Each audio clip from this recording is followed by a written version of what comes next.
Video games are art. Honestly, I'm not really presenting that statement as something to be debated or argued.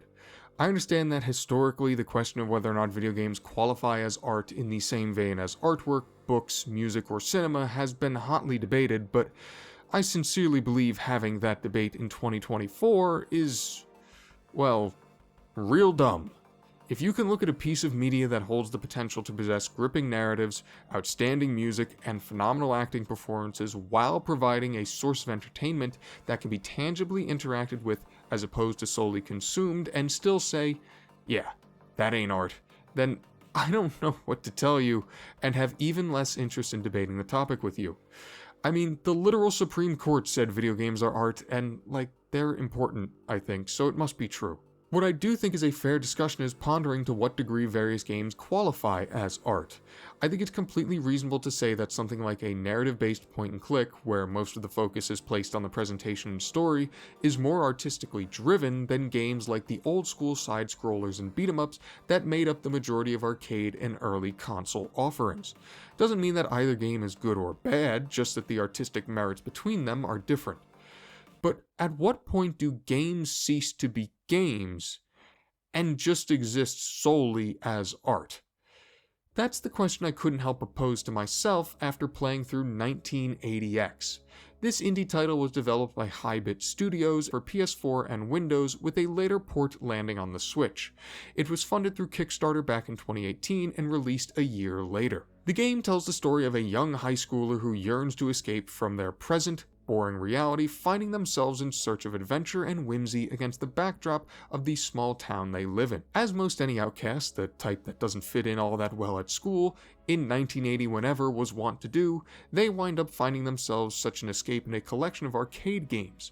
What 1980X is at its core is something of a love letter to those days some 40-odd years ago at this point, where arcades were still common watering holes and smoking was still kinda cool, I guess, but not really. People were more focused on the war on drugs at that point.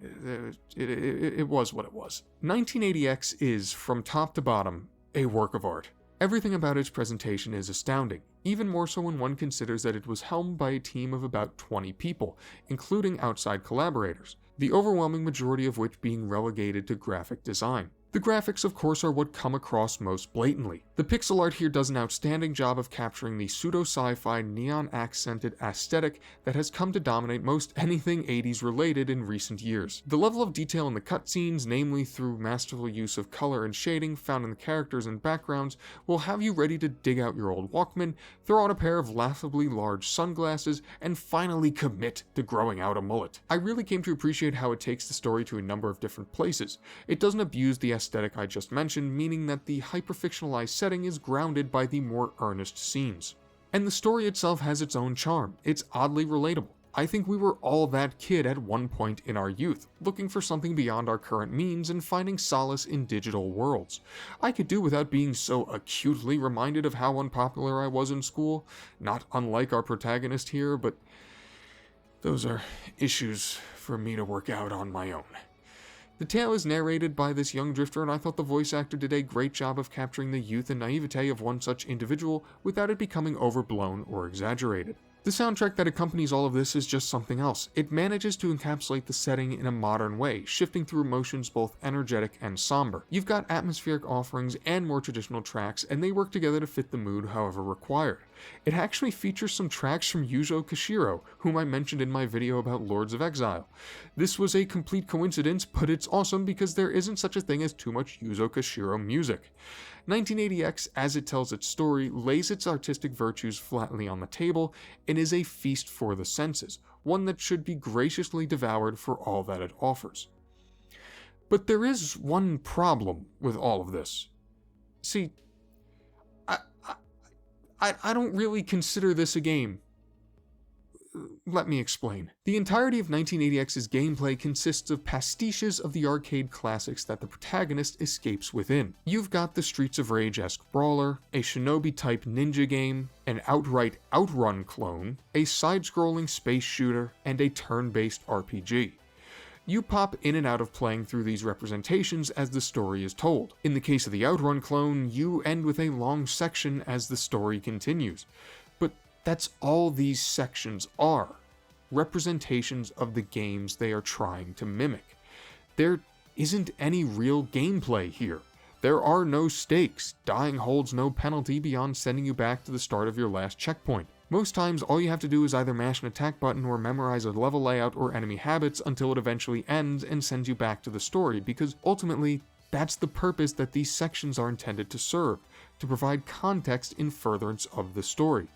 They can't even really be enjoyed in a nostalgic or ironic sense on account of the fact that they are so short. They do capture the essence of the titles they stand in place of, but that doesn't mean they're fun. This is the gameplay equivalent to completing a CAPTCHA during a cyber check to prove you're not a robot. You are certainly interacting and doing something, but it's only on the most basal level imaginable. The point that I'm trying to make is that there isn't a game here. Just because you're technically playing something isn't a video game make. Not for me, at least. I could, technically, strum a string on a guitar or crash a cymbal, but that doesn't mean I'm really playing an instrument. Coupled with the fact that 1980X's entire runtime is probably generously an hour long, you start to realize that this is effectively a cinematic short story that was marketed as a game. So that just begs the question that preempted this entire exercise. When does a game stop being a game? To me, the answer to that question is somewhere around 1980X. Don't get me wrong, 1980X is a gorgeous, heartfelt, and unbelievably well-produced piece of art. It is a complete package in that department, without question. But in order for something to actually be a video game, there has to actually be a game to play, and these tributes, as well crafted and intentioned as they might be on account of that outstanding production, wind up feeling more like instructive snapshots as opposed to proper gaming experiences. I mean, you spend as much time in the cutscenes as you do playing the games, for heaven's sake. And it costs $10 at full asking price. To me, the question is not whether or not video games qualify as works of art. The question rather lies in where the pursuit of art overtakes the brass tacks aspects of what is required for something to actually be considered a game. I have nothing but the utmost respect and admiration for what 1980X is as a work of art, but it falls well short of what I can bring myself to consider a game. Maybe your criteria is different, and that's totally fine, but that's how it came across to me. If you can get it real cheap and this type of story and presentation interests you, then I would absolutely advise you give it a shot.